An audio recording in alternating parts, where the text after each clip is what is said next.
السلام عليكم ورحمة الله وبركاته. الحمد لله رب العالمين، الصلاة والسلام على رسول الأمين وعلى آله وصحبه. رب اشرح صدري ويسر لي أمري واحلل عقدة من لساني يفقهوا قولي. رب يسر ولا تعسر، نريد للإصلاح ما استطعت، ما توفيقي إلا بالله عليه توكلت وإليه أنيب. அளவில்லா கருணையாளன் நிகழ்வில் அன்புடைய அல்லாஹ்வின் பெயரை கொண்டார் செய்கிறேன். அன்புக்குரிய நெருங்கிய சகோதரர்களே, பெரியவர்களே, அல்லாஹ்வுடைய அருளால் ஞாயிற்றுக்கிழமை தினங்களில் நம்முடைய கல்வி வகுப்பில் நாம் தொடர்ந்து கூடிய பாடத்தை பார்த்து வருகிறோம். அதில் வியாபாரம் தொடர்பான சட்டத்திட்டங்கள் என்ன, வியாபாரத்தின் போது ஒரு முஸ்லிம் கடைபிடிக்க வேண்டிய வழிகாட்டுதல்கள் என்ன என்பதை பற்றி நாம் தொடர்ந்து அறிந்து வருகிறோம். அதில் கடந்த வகுப்பில் ஹவாலா என்பதை குறித்து நாம் பார்த்தோம். ஹவாலா என்று சொன்னால் ஒருவருடைய பொறுப்பை இன்னொருவரின் பக்கம் திருப்புவது. இன்றைய தினத்தில் நாம் பார்க்க இருக்கின்ற தலைப்பு அல் வக்காலா. வக்காலா என்பது, வக்காலா என்று சொன்னால் ஒருவர் அவருடைய பணிகளுக்கு பொறுப்புகளுக்கு இன்னொருவரை நியமிப்பது, பகரமா நியமிப்பது. ஹவாலா என்ன, ஹவாலாவுக்கும் வக்காலாவுக்கும் வித்தியாசம் என்ன அப்படின்னா, ஹவாலா என்பது யார் அந்த பொறுப்பிற்கு வருகிறாரோ, அதாவது இன்னொருவருக்கு இருந்து கொண்டிருக்கிற கடனை அல்லது பொறுப்புகளை தான் சுமப்பதற்கு முன் வந்து விட்டார் என்று சொன்னால் அவர்தான் அதற்கு உரிமையாளர், அவருக்கு தான் அது பொறுப்பு. அதே நேரத்தில் வக்காலா என்று சொன்னால் இன்னொருடைய பொறுப்பை நம்ம ஏற்றுக்கொள்கிறோம், ஆனால் நாம் அதற்கு உண்மையான உடமையாளர் அல்ல. நாம் என்ன செய்யறோம், அவருக்கு பகரமா அவருடைய இடத்துல அந்த வேலையை செய்யறோம். உதாரணமா, ஒரு கடையின் முதலாளி இல்லாத போது அந்த கடையில வியாபாரத்தை தொழிலாளியில ஒருத்தர்கிட்ட ஒப்படைப்போம். நிறைய பேர் இருப்பாங்க, ஆனா ஒருத்தர் தான் நம்ம என்ன செய்வோம், கேஷ் நீ வாங்கி போடு, நீ பாத்துக்கோ அப்படின்னு சொல்ல முடியா. அது அவர் தான் யாரு, அவரிடத்துல ஒப்படைக்கப்பட்டிருக்கிற பொறுப்புக்கு தான் வக்காலா என்று சொல்லுவாங்க. வக்கீல்னு சொல்ல முடியாது. நம்ம வக்கீல் என்பது இந்த வக்காலா என்கிற சொல்லிலிருந்து வந்ததுதான், பொறுப்பாளி அப்படின்ற அந்த அர்த்தத்துல. சரிதான். இதை பொறுத்தவரையில் மார்க்கம் இதை குறித்து நமக்கு என்ன வழிகாட்டுதலை சொல்கிறது என்றால், அல் குர்ஆன் சுன்னாவும் இந்த முறையிலான பரிவர்த்தனையை, பண்டமாற்று முறையை நமக்கு அனுமதித்திருக்கிறது. அல்லாஹ் தஆலா அஸ்ஹாபுல் கஹ்ஃப், குகைவாசிகளை பற்றி சொல்லுகிற ஒரு வசனத்திலே சொல்லுகிறார், ஃபபஹஸு அஹதுக்கும் பிவரகிக்கும் ஹாதிஹி, உங்களில் ஒருவரை இந்த வெள்ளி நாணயத்தை கொடுத்து அனுப்புங்கள், எங்க இதில் மதீனா நகரத்திற்கு அனுப்புங்கள். அவர் என்ன செய்யட்டும், அங்க போயிட்டு எது நல்ல ஒரு உணவோ அதை வாங்கிட்டு வர. அப்ப அவங்க பலர் இருக்கிறாங்க, அவங்கள ஒருத்தர் என்ன செய்யறாங்க, இந்த வியாபாரத்திற்காண்டி பொறுப்பா நியமிச்சு அவங்கள்ட்ட பணத்தை கொடுத்து அனுப்புறாங்க. இதான் என்னது, வக்காலா. இன்னைக்கு அரபு நாடுகள்ல நிறைய வக்காலாக்கள் இருக்கு. வக்காலா என்றால் ஏஜென்சி என்கிற அர்த்தத்துல அங்க என்ன செய்யும், செயல்படுவதை பார்ப்போம். இங்கே இருக்கு வக்காலா ஏஜென்சிஸ். அந்த ஏஜென்சியை பொறுத்த வரைக்கும் ஏதாவது ஒரு பிராண்ட, ஒரு கம்பெனியை அவங்க என்ன செய்வாங்க, அவங்களுடைய ஏஜென்சியா செயல்படுவாங்க. அந்த பிராண்ட்ல ஏதாவது கோளாறுனா இவங்கள்ட்ட கேட்க முடியுமா? முடியாது. ஏன்னா இவங்க என்ன செய்யறாங்க, ஒரு இடைத்தரகர் மாதிரியான ஒரு இடத்துலதான் இருப்பாங்களே தவிர இவங்களுக்கு முழுமையான அதிகாரம் கிடையாது. அது போன்ற ஒரு வியாபார முறைதான் வக்காலா என்பது. அதே போன்று அல்லாஹ் தஆலா சொல்லுகிறான், இன்னம ஸதகாத்து லில் ஃபுக்ராஇ வல் மசாகின் வல் ஆமிலீன அலைஹா. சதக்கா, அதாவது ஜக்காத் யாருக்குரியது என்று சொன்னால் அது ஃபக்கீர்களுக்குரியது, மிஸ்கின்களுக்குரியது, ஆமிலீன அலைஹா அதை வசூலிப்பவர்களுக்குரியது. வசூலிக்கிறவங்க யாருன்னா அவங்க தான் போய் நினைச்சுவாங்க, அந்த பணத்தை பெற்று வரக்கூடியவங்க. அவங்களுக்கு ஒரு பங்கு உண்டு, ஆனாலும் கூட அவங்க யார் என்றால் உரிமையாளர்களா என்றால் இல்லை. இது போன்று செயல்முறைக்கு தான் என்ன செய்வாங்க, வக்காலா என்று சொல்லுவாங்க. அப்ப குர்ஆனிலும் சுன்னாவிலும் இது என்ன செய்யப்பட்டிருக்கு, சொல்லப்பட்டிருக்கு. ஹதீஸ்களை பாத்தீங்கன்னு சொன்னா ஜாபிர் ரலியல்லாஹு அன்ஹு சொல்லுவாங்க, அரத்து அல் ஹுரூஜ இலல் ஹைபர், நான் ஹைபருக்கு போருக்கு போறதுக்கு முடிவு செய்தேன். அப்ப ரசூலுல்லாஹி அலைஹி வஸல்லம் வராங்க, ஃபக்கால நபி ஸல்லல்லாஹு அலைஹி வஸல்லம் நபி ஸல்லல்லாஹு வந்துட்டு என்ன செய்றாங்க, இத விஷயத்த சொல்றாங்க, நான் இந்த மாதிரி ஹைபருக்கு புறப்படுறேன் ரசூலுல்லாஹ் அப்படின்னு சொல்லி அவங்க என்ன செய்றாங்க, தன்னுடைய பயணத்தை பற்றி ரசூலுல்லாஹ் அவர்களுக்கு தெரிவிக்கிறாங்க. அப்ப ரசூலுல்லாஹ் சொல்றாங்க, இத அத்தைத்த வக்கீலி ஃபஹுது மின்ஹு 15 வஸ்கன். என்னுடைய வக்கீல்கிட்ட வந்து, வக்கீல் என்றால் யாரு? இந்த வக்காலா, வக்காலாவுக்கு இருக்கிறவர் தான் வக்கீல். அப்படின்னா பொறுப்பு சாட்டப்பட்டவர், இந்த பொறுப்பை சாட்டப்பட்டவர். இப்ப என்னுடைய வக்கீல்கிட்ட, என்னுடைய பொறுப்பாளிகிட்ட நீங்க போயிட்டு என்ன செய்யுங்க, அவர்கிட்ட வந்து 15 வஸ்து, அதாவது அது ஒரு தொகை, நாணயத்தை பெறுவதற்கான ஒரு தொகை, அந்த தொகையை நீங்க என்ன செய்யுங்க 15 வஸ்தை நீங்க வாங்கிட்டு போங்க அப்படின்னு சொல்லி நினைச்சாங்க ரசூலுல்லாஹி ஸல்லல்லாஹு அலைஹி வஸல்லம் சொல்றாங்க. அப்ப இந்த வக்கீலை பொறுத்தவரை ரசூலுல்லாஹி ஸல்லல்லாஹு அலைஹி வஸல்லம் சொல்லி அனுப்பிட்டாங்க 15 வஸ்து தான் அப்படின்னு சொன்னா அந்த தொகையை எடுத்து கொடுத்துருவாங்க. அதுக்கான உரிமை அவருக்கு இருக்கு, அதற்கான அதிகாரம் அவர்கிட்ட ஒப்படைக்கப்பட்டது. இப்படி ஒருவர் தான் என்ன செய்வாங்க, வக்கீல் என்று சொல்லுவாங்க. இந்த பரிவர்த்தனைக்கு தான் வக்காலா என்று சொல்லுவாங்க. அதே போன்று இன்னொரு செய்தி, உருவா ரலியல்லாஹு சொல்றாங்க, ரசூலுல்லாஹி இடத்துல என்ன செஞ்சாரு, போய் பணம் கேட்டேன். அப்ப ரசூல் என்ன செஞ்சாங்க, அத்தாலி தீனார், ஒரு தீனார் எனக்கு தந்தாங்க. அந்த ஒரு தீனாரை கொண்டு நான் என்ன செஞ்சேன், இஸ்தரைக்கு ஷாத்தன், ஒரு ஆட்டை வாங்கினேன். ஒரு தீனாருக்கு என்ன செய்யறாரு, 2 ஆட்டை வாங்குறாரு. ஒரு ஆட்டில் 2 ஆட்டை வாங்குறாரு. ரசூல் ஆட்டுக்கு ஒரு தீனார் வாங்குறாங்க. அந்த ஒரு தீனாரை கொண்டு அவர் என்ன செய்யறாரு, 2 ஆடு வாங்குறாரு. 2 ஆடு வாங்கி என்ன செய்யறாரு, ஒரு ஆடை வித்துட்டாரு, ஒரு ஆடை இன்னும் ஒரு தீனாருக்கு விற்கவும் செஞ்சுட்டாரு. அப்ப அவர் வாங்கினது ஒரு தீனாரு, அந்த ஒரு தீனாருக்கு 2 ஆட்டை வாங்கினாரு. அந்த 2 ஆட்டுல ஒரு ஆடை என்ன செஞ்சுட்டாரு, ஒரு தீனாருக்கு விற்கவும் செஞ்சுட்டாரு. இப்ப ரசூல் ஆடத்துல என்ன செய்யறாரு, அவர் திரும்பி வராரு, ஒரு ஆடு ஒரு தீனார் இருக்கு. சொல்றது ஒரு ஆடு வாங்குறது தான். ஒரு ஆடு வாங்கிட்டு அதோட செஞ்சு என்ன செய்யறாரு, இன்னொரு தீனார். அப்ப என்ன அர்த்தம், இந்த ஒரு தீனார் என்னது, லாபம். மாஷா அல்லாஹ். அப்ப லாபத்தோட வர்றாரு. அப்ப ரசூலுல்லாஹி ஸல்லல்லாஹு அலைஹி வஸல்லம் இவங்களை பார்த்து சொல்றாங்க, இவங்கள மாதிரி ஆட்கள் எல்லாம் யாருன்னு சொன்னா மண்ணை கொடுத்தா கூட என்ன செய்வாங்க, வித்துட்டு காசாக்கிட்டு வந்துருவாங்க அப்படின்னு. மண்ணை கொடுத்தாலும் காசாக்கிட்டு வரக்கூடிய ஆட்கள். இன்னைக்கு நம்ம ஊர்ல மண்ணு தான் பெரிய வியாபாரம் இல்லையா? அப்ப அந்த மண்ணை கொடுத்தாலுமே காசாக்கிட்டு வரக்கூடிய ஆட்கள் இவர் அப்படின்னு சொல்லி அவங்க என்ன செய்வாங்க, ரசூலுல்லாஹி அலைஹி வஸல்லம் அந்த நேரத்தில் சொல்லுவாங்க. அப்போ இவர் யாருன்னால் ரசூலுல்லாஹ்வுக்கு வக்கீலா வந்திருக்கிறார். இது போன்று முறைக்கு தான் என்ன செய்வாங்க, வக்காலா என்று சொல்லுவாங்க. இப்ப இந்த வக்காலத்தை மனிதர்களுக்கு இது ஒரு தேவையான விஷயம். என்றால் எல்லோருமே எல்லா இடத்திலும் எல்லாவற்றையும் செயல்படுத்தக்கூடியவர்களா இருக்க முடியாது என்கிற காரணத்தினால நமக்கு பல இடத்துல பகரம் தேவைப்படும் தானே. அப்ப அந்த மாதிரி பகரம் தேவைப்படுகிற இடத்திற்காக வேண்டி இந்த வக்காலா முறையை, இந்த ஏஜென்சி முறையை பயன்படுத்துவதற்கு மார்க்கம் என்ன செஞ்சிருக்கு, நமக்கு அனுமதி வழங்கியிருக்கு. ஆனாலும் கூட அந்த அனுமதி என்பது வரம்பு வரையறை இல்லாததல்ல, அதற்கென்று சில நிபந்தனைகள் இருந்து கொண்டிருக்கிறது. அந்த நிபந்தனைகளை பேடி இருக்கணும். முதலாவது, இந்த வக்கீலும் வக்கீலாக இருக்கக்கூடியவரும் முவக்கிலும் வக்காலாவை சுமத்தக்கூடியவரும், அதாவது பொறுப்பாளியும் பொறுப்பு சுமத்தக்கூடியவரும் இருவரும் யாருன்னு சொன்னா, இஸ்லாமிய ஷரியாவில் வியாபாரம் ஒப்பந்தங்கள் போடுவதற்கான நிபந்தனைகள்ல ஒரு மனிதர் யாரா இருக்கணும்னா பாலிகா இருக்கணும். பாலிக் என்றால் பருவ வயது அடைந்தவர். 2வது ஆக்கிலா இருக்கணும். அவர் யாரா இருக்கணும், புத்தி சுவாதீனம் உள்ளவரா இருக்கணும். 3வது ரஷீத், மெச்சூரிட்டி உள்ளவரா இருக்கணும்.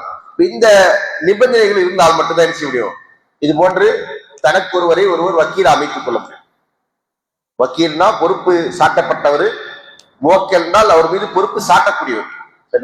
இப்படியான ஒரு முறை வரும். அடுத்ததாக எதற்கெல்லாமே பகரம் வருமோ, எதற்கெல்லாம் பகரமா ஆளை வச்சுக்க முடியுமோ அது போன்ற எல்லா காரியத்திலையும் என்ன செய்யலாம், இந்த வக்கீல்களை நம்ம ஏற்படுத்துவது, வக்காலத்தை ஏற்படுத்துவது கூடும்.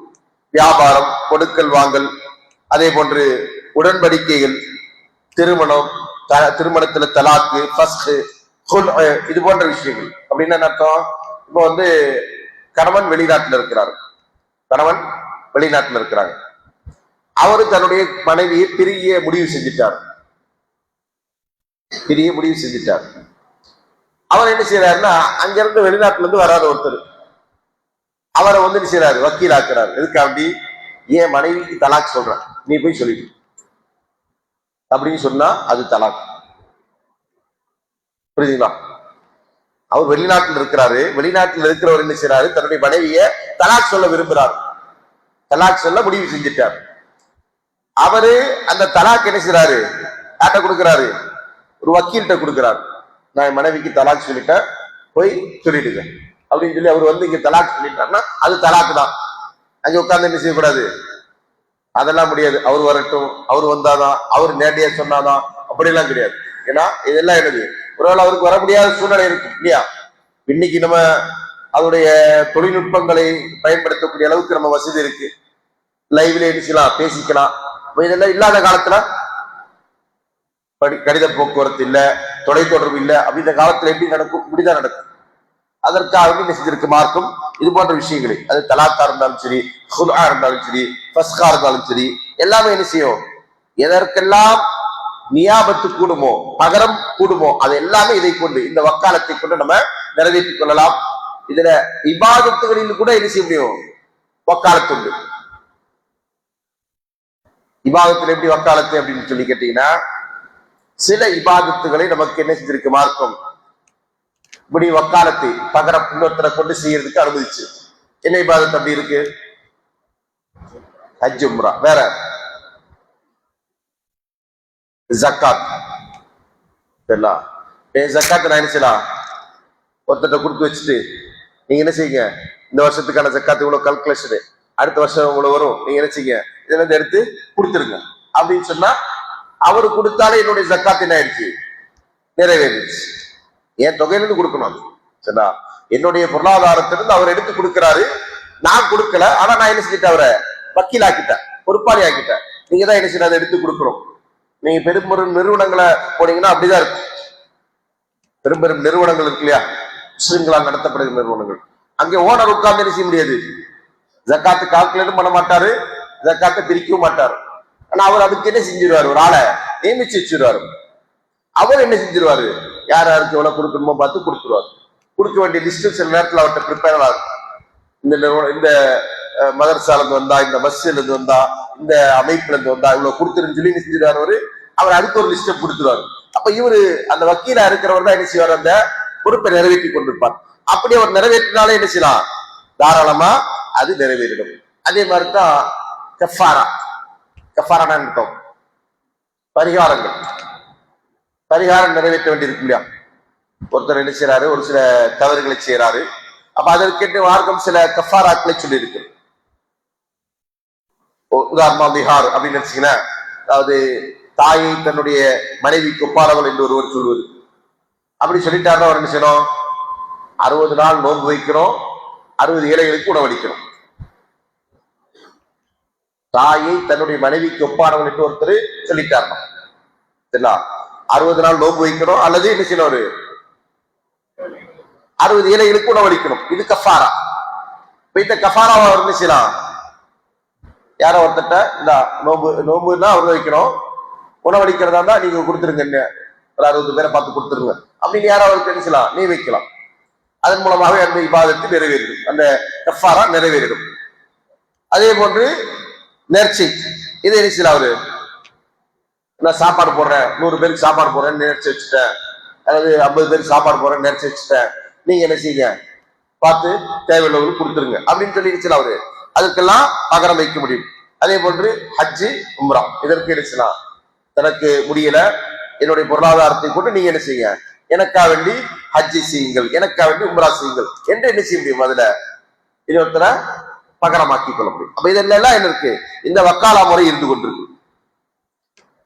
அதே நேரத்துல எதுல எந்த இபாதத்துகள்ல பகரம் கூடாதோ அது போன்ற விஷயத்துல என்ன செய்ய முடியாது, நம்ம வக்காலா ஏற்படுத்த முடியாது. உதாரணமா தூய்மை, தொழுகை, இது போன்ற விஷயங்களா, எனக்கு பகரமா போய் ஒது பண்ணிட்டு வாங்க அப்படின்னு சொன்னா யாரா போய் பண்ணிட்டு வர முடியுமா, முடியாது. எனக்கு பகரமா தொழுதுருங்கன்னு சொன்னா தொழ முடியுமா, முடியாது. இப்ப எந்த அமல்களில், எந்த இபாதத்துகளில் அந்த பகரத்தை அனுமதித்திருக்கிறதோ அதுதான் இது, அதுலதான் வக்காலத்தின் மீது கூடுமானது.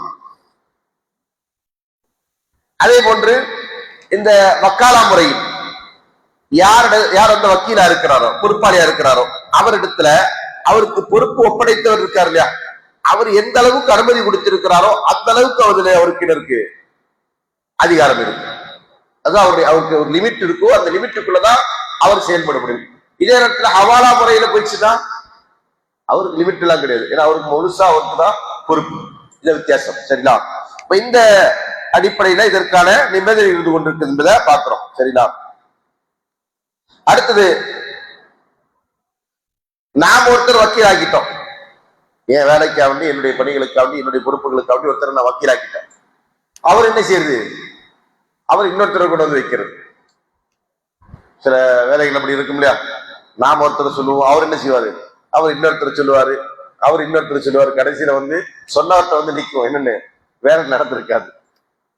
ஜமாத்துடைய பணிகள் அப்படிதான் இருக்கும் அதிகமா, இல்லையா? சரியா? நான் அவர்கிட்ட சொன்னேனே, நான் அவர்கிட்ட சொன்னேனே அப்படின்னு கடைசியில எதுவுமே நடந்திருக்காது. அந்த மாதிரி என்ன செய்யலாம்? வக்கீல் இன்னொரு வக்கீல் ஏற்படுத்தலாமா அப்படின்னு கேட்டா கூடாது. அதுக்கு அவருக்கு அதிகாரம் இல்லை. யார் தான் அந்த அதிகாரம் உள்ளவரா இருக்கிறாரோ அவர் மட்டும்தான் என்ன செய்ய முடியும்? தனக்கு பகரமாக தன்னுடைய இடத்துல இன்னொருவரை நியமிக்க முடியும். அந்த நியமிக்கக்கூடியவர் யாரா இருக்கணும்? நம்பிக்கைக்குரியவரா இருக்கணும், நேர்மையானவரா இருக்கணும், அதற்கு தகுதி உள்ளவரா இருக்கணும். சரிங்களா? அடுத்தது, இரண்டு தரப்பினருக்கும் முறித்துக் கொள்வதற்கான உரிமையுள்ள ஒரு ஒப்பந்தம் தான் இந்த வக்காலா என்பது. அது இப்போ பெரும்பெரும் ஏற்கனவே நான் சொன்ன பெரும்பெரும் நிறுவனங்கள் என்ன செய்வாங்க? ஏஜென்சியா இருந்துட்டு இருப்பாங்க. அவங்களுக்கு சரி, ரெண்டு தரப்பு என்ன செய்யலாம்? வேண்டாம் என்றால் இந்த வக்காலாவை அவங்க பிரிச்சு விடலாம். இவருக்கு வேண்டாம் என்றால் இவங்க என்ன செய்யலாம்? அந்த ஏஜென்சில இருந்து வெளியே வந்துடலாம். இப்படியான அனுமதி இரண்டு தரப்புக்கும் இருக்கிறது. சரிங்களா? அதே போன்று இந்த வக்கீலும் முவக்கலும் பொறுப்பாளியும் பொறுப்பு சாட்டியவரும் ரெண்டு பேர்ல யாராவது ஒருத்தர் மவுத் ஆயிட்டாரு சொன்னா அந்த வக்காலத்து முடிஞ்சிடும். அதுக்கப்புறம் தொடராது. சரிங்களா? உதாரணமா ஒரு நிறுவனத்தை நடத்துற ஒருத்தர் என்ன செய்யறாரு? அவருடைய வக்கீலா ஒருத்தர் அந்த நிறுவனத்துல வச்சிருக்கிறார். அவர் தான் என்ன செய்வாரு? எல்லா செலவினங்களும் எல்லா அதிகாரத்தையும் அவர் செஞ்சு கொண்டிருப்பார். அந்த அவரை வக்கீலா நியமித்த அந்த முதலாளி இறந்துட்டார், மவுத் ஆயிட்டாரு. இப்ப அவருக்கு அந்த வக்கீலுக்கு இல்லைங்க, அவர் என்னதான் என்ன பொறுப்பு கொடுத்திருக்கிறாரு, நீங்க வாரிசுகள்லாம் என்ன செய்யக்கூடாது, எதுவும் கேட்டு வரக்கூடாது, நான் கொடுக்கறது என்னமோ வாங்கிக்கீங்க அப்படின்னு சொல்லலாமா? சொல்றதுக்கு அனுமதி இல்லை. ஏன்னா அவருடைய ரைட்ஸ் முடிஞ்சிருச்சு. எதோட? இந்த வக்கீல் அவரை வக்கீல் ஆக்கினவருடைய மரணத்தோட இவருடைய எல்லா அதிகாரமும் முடிஞ்சு போச்சு. இனிமே அவருக்கு என்ன கிடையாது? அதுல எந்த ரைட்ஸும் கிடையாது. அவர் எதைக்கும் உரிமையானரா இருக்க மாட்டார், இருக்கக்கூடாது. ஏன்னா அவர் அதனுடைய முழுமையான அதிகாரம் படைத்தவர் அல்ல. அல்லது அவருக்கு மனநிலை தடுமாறிடுச்சு, வேற வக்கீல் ஆக்கினார் இல்லையா, அவர் புத்தி பேதலிச்சுட்டார். அப்போ இதே நிலைமை. அப்போ இவர் என்ன செய்ய முடியாது? இனிமே அதே அதிகாரத்தில் அதே இடத்தில் கண்டினியூ பண்ண முடியாது. அல்லது இந்த ஒப்பந்தம் முறிக்கப்பட்டால், அல்லது யார் இந்த நபரை வக்கீலாக்கினாரோ அவர் என்ன செஞ்சாரு? இனிமே நீ இருக்க வேண்டாம் என்று அவரை சொன்னாலும் நினைச்சு இந்த ஒப்பந்தங்கள் முறிந்து விட்டது. இதற்கு பிறகு இது கண்டினியூ ஆவதற்கு மார்க்கத்தில் எந்த ஒரு அனுமதியும் இல்லை. அப்ப இதுதான் இதற்குரிய நிபந்தனைகள். இந்த நிபந்தனைகளை பேணித்தான் என்ன செய்யணும்? வக்காலத் என்பது இருக்கணும். ஆனா இன்னைக்கு வக்காலா முறை இருந்து கொண்டிருக்கிறது. ஆனால் அதுல இப்ப நாம் சொல்லி காட்டிய இந்த வரம்புகள் மீறப்படுவதன் மூலமா பல மோசடிகள் நடக்கும். சரிங்களா? ஒரு உறவுகளா இருந்து ஒரு பிசினஸ் செய்யறாங்க, குடும்பமா இருக்கு. சரிங்களா? அப்ப குடும்பமா இருந்து பிசினஸ் செய்யும் போது என்ன செய்வாங்க? குடும்பத்துல யாரோ ஒருத்தரை என்ன செய்வாங்க? முதலாளி ஒருத்தர் தான், இன்வெஸ்ட் பண்ணவர் ஒருத்தர் தான். ஆனா அவர் என்ன செய்வாரு? இந்த வியாபாரத்தை இவர் பார்த்து கொண்டு போகட்டும் அப்படின்னு சொல்லி ஒருத்தர் ஒப்படைப்பாரு இல்லையா? ஒப்படைச்சிட்டு கடைசியில என்ன செய்வாங்க? அவர் என்ன ஆயிடுவாரு? அவரே முதலாளியா மாறிடுவாரு. எப்படி? இவரை முதலாளிகிட்டையும் கேட்க மாட்டாரு, மற்ற அந்த நிறுவனத்தோட தொடர்புடைய மற்றவங்கள்ட்டையும் எந்த கேள்வியும் கேட்க மாட்டாரு. இவரே முதலாளியா மாறிடுவாரு. அவர் மவுத் ஆயிட்டாருன்னா இதெல்லாம் நான் உருவாக்குனதுங்க, நான் கொண்டு வந்ததுங்க, எனக்கு தான் இதுல பங்கு இருக்கு, அல்லது நான் தான் இதுல எல்லாத்துக்கும் உரிமையாளர் என்ன செய்வாங்க? அந்த பிறருடைய உரிமைகளை பறிப்பதற்கு அவர்கள் இது போன்று வாதிடுவதை பார்க்கிறோம். அப்ப இதனால இதற்குரிய காரணம் என்ன சொன்னா, மார்க்கம் இது போன்ற அமைப்பில், அதாவது வக்காலத்தை ஏற்படுத்துகின்ற ஒருவரை பொறுப்பாளி ஆக்குகின்ற இடத்துல மார்க்கம் அதற்கு என்ன வழிகாட்டுதலை சொல்லி இருக்குது என்பதை தெரியாததன் காரணமாக இது மாதிரி நினைச்சாங்க மக்கள் தன்னுடைய உரிமைகளை அநியாயமா மீறுகிறார்கள். அதனால் அவர்கள் அவருடைய செல்வத்தை அபகரிக்கக்கூடிய நிலை இருந்து கொண்டிருக்கிறது. அதனால இதை என்ன செஞ்சிருக்கு மார்க்கம்? அந்த மாதிரி செல்லக்கூடாது என்பதற்கு இதற்கு மார்க்கம் சில நிபந்தனைகளை வகுத்திருக்கிறது. அந்த நிபந்தனைகளுக்கு உட்பட்டு இருந்தால் அது என்னது? சரியான முறை. இல்லாவிட்டால் அது பிழை என்பதை நம்ம நினைச்சிடும் புரிந்து கொள்ளணும். ஆக இதுதான் இந்த வக்காலா தொடர்பாக மார்க்கம் நமக்கு சொல்லுகின்ற அறிவுறுத்தல்கள், வழிகாட்டுதல்கள். எனவே நம்ம யாரெல்லாம் ஏஜென்சி முறையில், அது பெரும் நிறுவனங்களிலே நாம என்ன செய்யறோம், ஒரு தொழிலை அவருடைய ஏஜென்சியா இருந்து தொடங்குவதாக இருந்தாலும் சரி, அல்லது நமக்குள்ளே நாம் என்ன செய்யறோம், நம்முடைய பொறுப்புகள், கடமைகள், நம்முடைய பொருளாதாரங்கள், நம்முடைய பணப்பரிவர்த்தனைகளுக்கு இன்னொருத்தர பொறுப்பாக்குறதா இருந்தாலும் சரி, மார்க்கம் சொன்ன இந்த விதிமுறைகள் உட்பட்டுதான் என்ன செய்யணும், அதை செய்யணும். அதை மீறி விடக்கூடாது என்பதில கவனமா இருக்கணும். சரிங்களா? இதுல ஏதாவது சந்தேகம் இருந்தா கேளுங்க. இந்த தலைப்பு இதோட முடிவுது. அடுத்ததாக நம்ம வந்து கஃபாலத்து வல் லமான் என்கிற ஒரு தலைப்பிற்கு நம்ம போக இருக்கிறோம்.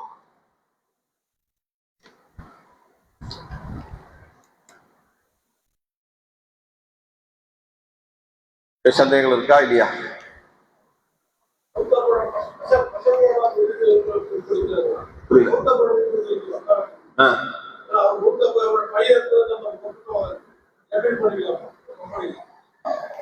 யார வக்கீலாக கண்டினியூ பண்றதா? அது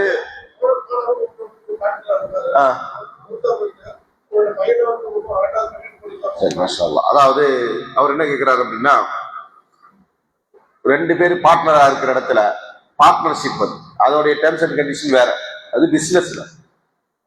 ஆமா, அவரை தான் கேட்கிறாரு. இதுதான்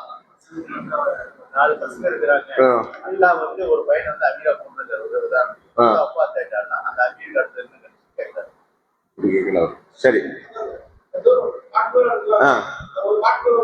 போயிட்டாரு. சரி, அவர் வந்து பார்ட்னர்ஷிப் தான் கேட்கிறாரு. அதாவது ரெண்டு பேரும் பார்ட்னரா இருந்து ஒரு கம்பெனி தொடங்கி இருக்கிறாங்க. அதுல ரெண்டு பார்ட்னர், ஒரு பார்ட்னர் மவுத் ஆயிட்டாரு. சரிங்களா? அதுக்கப்புறம் அவருடைய மகனை, மரணித்த பார்ட்னருடைய மகனை அந்த கம்பெனியில கண்டினியூ பண்ணலாமா? அது கண்டினியூ பண்ணித்தான் ஆகணும். அது மகனா இருக்கலாம், மகளா இருக்கலாம், யாரா இருந்தாலும் அவருடைய வாரிசுகளுக்கு அதுல பங்குண்டு. இது வந்து வக்காலத்தல், அது வந்து இஸ்திராக், பார்ட்னர்ஷிப். இது வியாபாரத்தில் என்ன செய்யுது, ரெண்டு பேரும் பார்ட்னரா இருக்கிறாங்க. அப்ப பார்ட்னரா இருக்கும்போது மரணித்த அந்த பார்ட்னருடைய பங்கு எவ்வளவு பர்சன்டேஜ் தானே? ரெண்டு பேரும் இப்ப ரெண்டு பார்ட்னரா வந்து பிசினஸ் செய்யறாங்கன்னா, ஒருத்தருக்கு வந்து 40 இருக்கலாம், இன்னொருத்தர் 60 இருக்கலாம், அல்லது 49, 51 இருக்கலாம். இப்படிதான் என்ன செய்யணும், அவங்க அதான் ஈக்குவல் பார்ட்னரா இருக்க முடியாது, 50-50 இருக்க முடியாது. யாருக்கோ ஒருத்தருக்கு மேஜர் ஸ்டேக் போகணும். அதான் பார்ட்னர்ஷிப் ரூல். ஒருத்தர் என்ன செய்யணும், 51% வச்சிருப்பாரு, இன்னொருத்தருக்கு 49% தான் இருக்கும். இதுதான் ப்ரொசீஜர். அப்ப அந்த 49% பார்ட்னர் இருக்கிற ஷேர் இருக்கக்கூடிய பார்ட்னர் வந்து மவுத் ஆயிட்டாருன்னா, அப்படியே அந்த 49% யாருக்கு போகும்? அவருடைய வாரிசுக்கு போயிடும். அவருடைய வாரிசுகளுக்கு, அது ஒருத்தரா இருக்கலாம், 2 பேரா இருக்கலாம், 4 பேரா இருக்கலாம், எல்லா வாரிசுகளுக்கும் அந்த 49% அந்த கம்பெனியில என்ன செஞ்சிருவோம், அந்த ஷேரை அவங்களுடைய ஓனர்ஷிப்பா மாறணும். சரிங்களா? அது அவங்களுடைய வாரிசுகளுக்குரியது. ஒண்ணு அவர் என்ன செய்யணும், அதை மொத்தமா கைப்பற்றி தன்னுடையதாக மாற்றிக் கொள்ளலாம். அல்லாவிட்டால் அவர்களை என்ன செய்யணும், இந்த பார்ட்னர்ஷிப் அடிப்படையில் இவங்க எல்லாம் என்னது, இந்த 49% அல்லது 51% இவர்களா உரிமை உள்ளவர்கள் என்கிற அடிப்படையில் அந்த கம்பெனிக்குள்ள அவரை கொண்டு வரும். இதான் அவங்க செய்யணும்.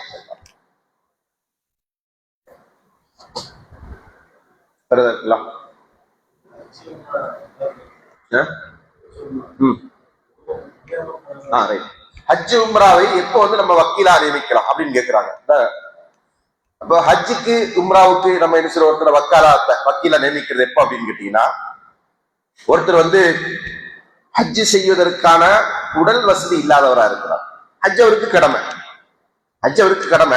ஆனா ஹஜ் செய்வதற்கு, பயணம் செய்வதற்கான அளவுக்கு உடல் வலிமை அவர்கிட்ட இல்லை, ஆரோக்கியம் இல்லை, பயணம் செய்வதற்கு இயலாதவரா இருக்கிறார், அங்கே சென்று அந்த கடமைகளை நிறைவேற்ற இயலாதவரா இருக்கிறார் சொன்னா, அப்ப அவர் என்ன செய்யலாம், அவருக்கு பகரத்தை ஏற்படுத்தலாம். சரிங்களா? அல்லது அவர் வேறு ஏதாவது காரணத்தினால் தடுக்கப்பட்டிருந்தார், ஹஜ் செய்வதற்கு ஒரு நியாயமான காரணத்தை கொண்டு அவர் தடுக்கப்பட்டிருக்கிறார், அவருக்கு பாஸ்போர்ட் இல்லை, சரிங்களா, நாட்டில் இருந்து அவரு வெளியே போக முடியல, இப்படியான சூழ்நிலையில் அவருக்கு ஹஜ் கடமையா இருக்கு. அப்படியான சூழ்நிலையில் அவருக்கு நியாபத்தை ஏற்படுத்த முடியும் என்றால், பகரத்தை ஏற்படுத்த முடியும் என்றால், அந்த பகரத்தை வந்துருச்சுன்னா ஹஜ்ஜுக்கு அனுப்பலாம். இதே மாதிரி தான் உம்ராவுக்கும் வசதி இருக்கு, ஆரோக்கியம் இருக்கு, நேரம் இருக்கு, போக்குவரத்து இருக்கு, எல்லாமே இருக்கு. ஆனா அவர் என்ன செய்யற, எனக்கு லீவ் இல்லை, நான் பிஸியா இருக்கிறேன் எனவே ஒருத்தர் அப்படி போகக்கூடாது, அது மார்க்கம் அல்ல. சரிங்களா? அது இபாதத்தை என்ன செய்யுது, நம்ம அது இபாதத்தை நம்ம ஏளனம் செய்வதாக மாறும். அதனால அது போன்று என்ன செய்யக்கூடாது, ஒருத்தர் தனக்கு பகரத்தை அமைத்துக் கொள்ளக்கூடாது. ஹஜ்ஜு உம்ராவுடைய விஷயம். தவாஃப், ஆமா, ஹஜ்ஜோட எல்லாமே செய்யுது. தவாஃபு, சாய் எல்லாமே செஞ்சுக்கலாம். தொழுகை மட்டும் முடியாது. அது தொழுகை என்றால் கடமையா இருந்து கொண்டிருக்கிற தொழுகை அவர் என்ன செய்ய முடியாது, இன்னொருத்தர் போயிட்டு அவருக்கு அவனை நிறைவேற்ற முடியாது.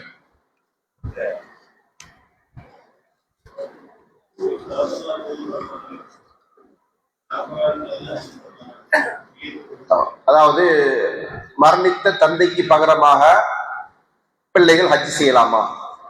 தந்தைக்கு நியத்து இருந்தது அப்படின்னு சொன்னா கண்டிப்பா அது பிள்ளைகள் செய்யணும். தந்தைக்கு நியத்து இருந்ததுன்னா கண்டிப்பா பிள்ளைகள் செய்யணும். ஏன்னா அது கடன். அது கடன். யாருக்கான கடன்?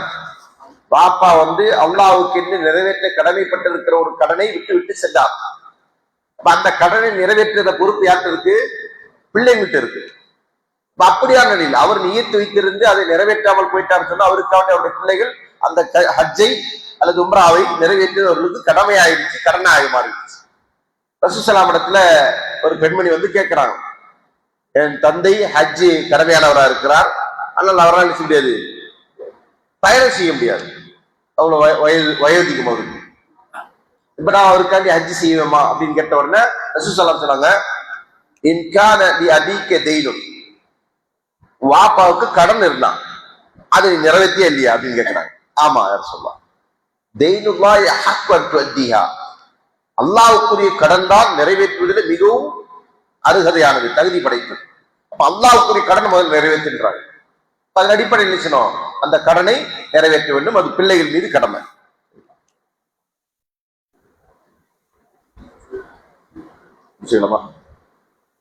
சுப்ஹானக்கல்லாஹும்ம வபிஹம்திக அஷ்ஹது அல்லா இலாஹா இல்லா அன்த அஸ்தக்ஃபிருக வ அத்தூபு இலைக்.